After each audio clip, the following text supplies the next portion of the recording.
एक बेला के विवाह में पूरा महोबा लुट गया था।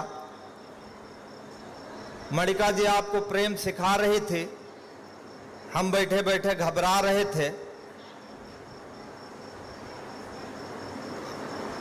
ये जो लोग जा रहे हैं उनसे निवेदन करता हूं कि थोड़ी देर बाद लौट आएं, ना लौटें तो चले जाएं, कोई बात नहीं है। एक बार आप तालियां बजा दीजिए।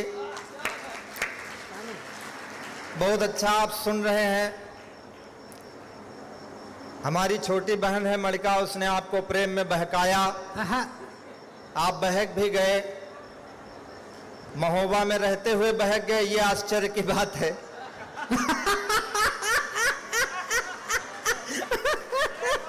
और मैं अपनी बहन को भी बता दूं, ये महोबा है। यहाँ के लोग तलवार वहां रखते थे, जहां आके आप समझदार हैं। वाह! लेकिन कोई बात नहीं है। उन्होंने कहा कि वो राधा की बाधा क्या बाधा नहीं बनेंगी। मैं आपको बता दूं, जब भी कोई कृष्ण कंस के चक्रव्यूह में फंसता है, जब भी कोई कृष्ण कंस के घर जाता है, जब भी कोई कृष्ण को कंस हत्या के लिए बुलाता है, तो राधा कभी नहीं जाती है साथ में। मरने के लिए अकेले कृष्ण को ही जाना पड़ता है। इसलिए ज्यादा प्यार मोहब्बत के चक्कर में न पड़ो। हम पड़े थे, पिछले 15 सालों से घूम रहे हैं। मैं अपने छोटे भाइयों को सलाह देता हूं कि इस चक्कर में ना पड़े। बुजुर्ग हमारे सब जानते हैं। हाँ। हमारी एक पत्नी है, एक तभी एक है, अभी भविष्य किसने देखा है। अभी हमारी कितनी उम्र है। तो हमारी पत्नी, देखो हम प्यार मोहब्बत से बहुत दूर रहते हैं, क्योंकि हमारा सब आजमाया हुआ है। हमारे रामकिशोर जी बहुत अच्छे गीत पढ़ रहे थे, कह रहे थे प्यार से नशा, शराब में नशा कम होता है, प्यार में ज़्यादा होता है। तो इन्होंने ना प्यार किया है ना शराब पी है, क्योंकि शराब पीने के बाद प्यार का नशा होता है और उतरता भी है। तो मैं सारे घाट नहा के आया हूं, इसलिए आप मेरा विशेष सम्मान कीजिए एक बार तालियों से। वाह! बहुत अच्छा सुन रहे हैं आप। हमारी पत्नी ने कहा कि आप श्रृंगार के कवि हो। हमको शुरू से ही सौंदर्य से विरक्ति रही है। विरक्ति इसलिए रही है कि किसी स्त्री को 2 मिनट देख लो, थोड़ी देर देख लो, तो वो कहते हैं हमको घूरा। अभी पिछले दिनों एयरपोर्ट पर किसी सिपाही ने एक स्त्री को देख लिया, तो उसने कहा कि इसने हमको घूरा, इसने हमको घूरा, इसने हमको घूरा। दरोगा जी उसके घर पहुंच गए। तो हमने कहा दरोगा जी आपको भी समझना चाहिए, इसने उसको घूरा तो उसने भी तो उसको घूरा नहीं, इसको कैसे पता चला कि उसने घूरा जब दोनों ने घूरा।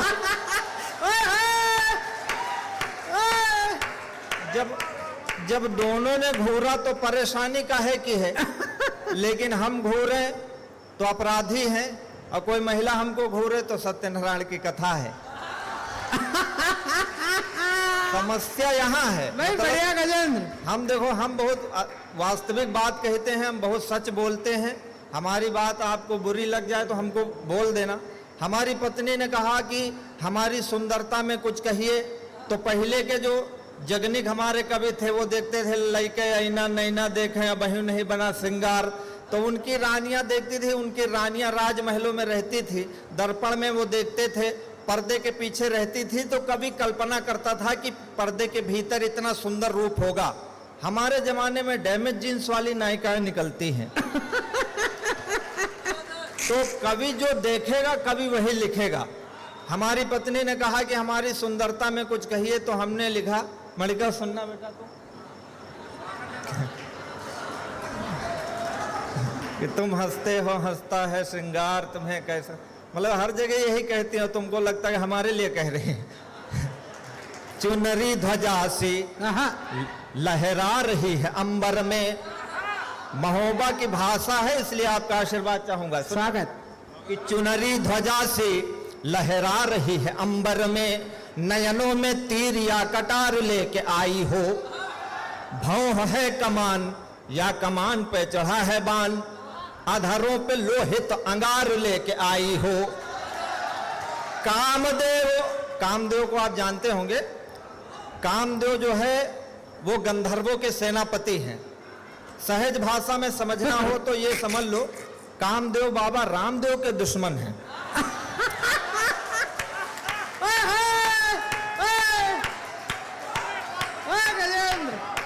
नहीं, हम कुछ गलत नहीं कह रहे हैं।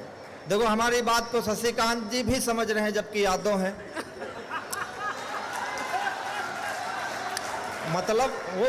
मतलब विद्वान हैं, शशिकांत जी भी समझ रहे हैं। उन्होंने पहले अपने को घोषित कर दिया कि वो विद्वान है, और विद्वान है तो हैं, उसमें क्या है।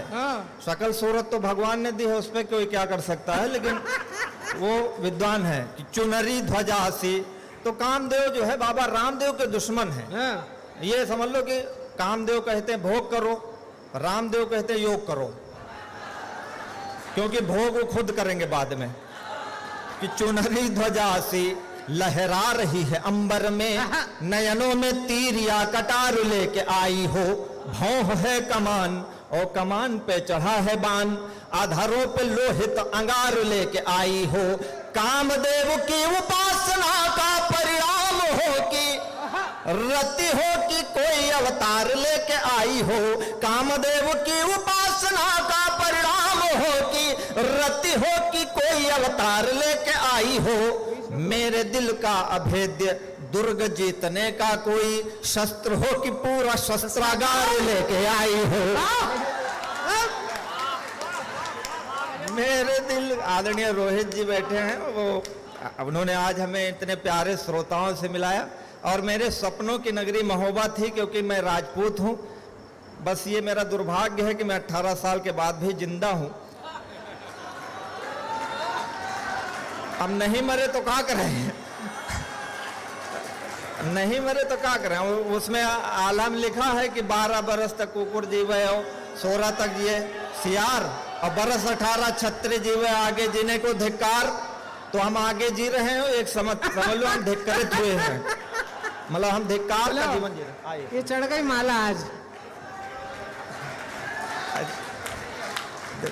देखो हमारी कविता ऐसे है कि चंचल नयन से अचंचल हुआ है मन, चंचला नयन से नयन भरमावो ना।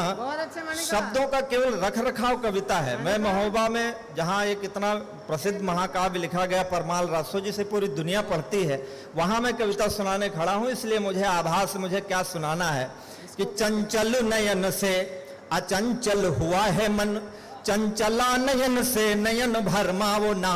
मन है अधीर हुआ घायल शरीर, मार नयनों के तीर इसे और तरसावो ना। आओ तो चली ही आओ, जाओ तो चली ही जाओ। पहले सब कवि लिखते थे 100 साल पहले हमें तुमसे प्यार था, आज भी है कल भी रहेगा। उल्लू बना रहे हो। कोई 300 साल जिंदा रहेगा, भूतों से प्यार करेगा। अरे हमारे विधायक जी बैठे, एक मिनट में योजना बदलती है। हमारा तो क्या है कि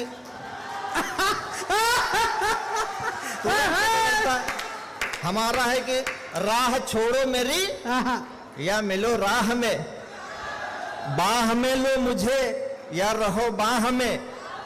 प्यार में जो भी करना है जल्दी करो, जाने क्या चल रहा हो अमित शाह में।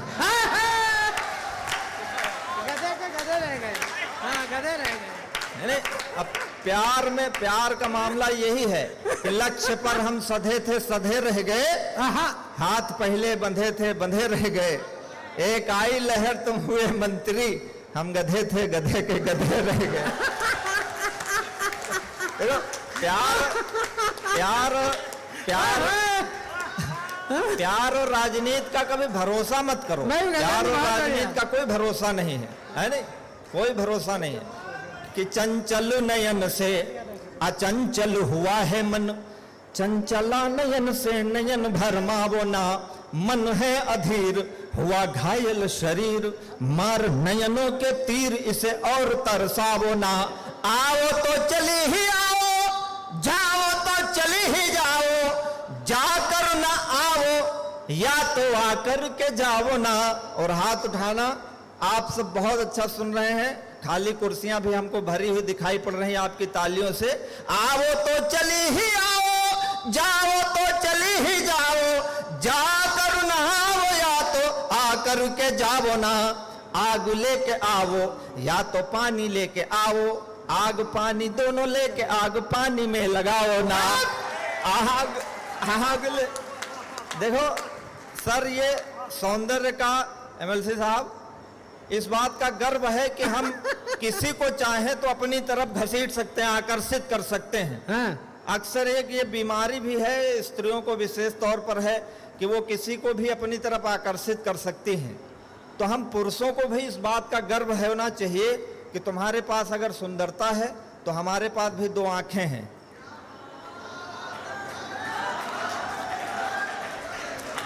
अगर हम आंखें बंद कर लें तो सौंदर्य किस काम का रह जाएगा। भाई हम बहुत छोटे आदमी हैं, 5 करोड़ की गाड़ी नहीं खरीद सकते, लात तो मार ही सकते हैं। मार दी। दुनिया में कोई चीज छोटी नहीं होती। भाई चाय आप 500 की ले आओ, पियोगे तो 2 रुपए के कुल्हड़े में ना। तो हम ये कहते हैं कि मतलब देखो, बहुत अच्छी बात है, सौंदर्य सबको आकर्षित करता। हम पुरुष लोग थोड़ा सा सहृदय होते हैं, मतलब विनम्रता है। कोई महिला आ गई, सीट दे दिया, कोई रास्ते में जा रही है तो गाड़ी पर बैठा लिया। अब हमारी पत्नी है, मतलब हमारी बहनों को फूटी आंख नहीं देखती, हम उसकी सारी बहनों को प्रेम करते हैं। वाह। ये हमारी सहृदयता है। स्त्रियां देखो, हम लोग को देख के खुश नहीं होती, हम लोग स्त्रियों को देख के बिना मतलब में खुश हो लेते हैं। तो ये हमारी सहजता है, हमारा मतलब इसमें कोई वो नहीं है। नहीं तो क्या है कि डगर डगर कदम कदम पर रूप ने छला मुझे, मैं आदमी भला था तुमने समझा मन चला मुझे। और ये माना रूप तेरा सारे मुल्क का शबाब है, तो दिल मेरा भी कम नहीं है, लखनवी नवाब है। वे तुम्हारे पास रूप है तो दृष्टि मेरे पास है, नदी तुम्हारा मोल बस मेरे अधर की प्यास है। कल से हमारी प्यास बुझ जाए तो बेतवा में चाहे बिस्लेरी बहाओ, चाहे किनले बहा दो, हमें पीने नहीं पानी है, तब क्या करोगे आप हमारी बात मतलब समझ रहे हो ना जो हम कह रहे हैं। हम उस तरह नहीं कह रहे हैं कि आप उस तरह समझें, हम इस तरह कह रहे हैं कि आप इस तरह समझें, है ना, या जिस तरह समझें उस तरह समझा रहे हैं कि तुम्हारे पास रूप है तो दृष्टि मेरे पास है, नदी तुम्हारा मोल बस मेरे अधर की प्यास है। बस एक इतना भेद है, युगों युगों से खेद है, इधर कटीली देह है उधर बदन गुलाब है। मेरा भी कम नहीं है, लखनवी नवाब है। देखिए क्या है, मोदी जी आए तो उन्होंने सबसे पहले यही कहा कि आत्मनिर्भर बनो। विधायक जी, आज तक इतनी कवियत्रियां हुई हैं, किसी ने आज तक पुरुष की सुंदरता में लिखा हो, टेढ़ी मेढ़ी उपमा दे दी हो कि हमारे पति या प्रेमी की मूंछें झाड़ू जैसी, टांगे बगुले जैसी। हम कवियों ने थोबड़ों को भी चंद्रमा लिखा।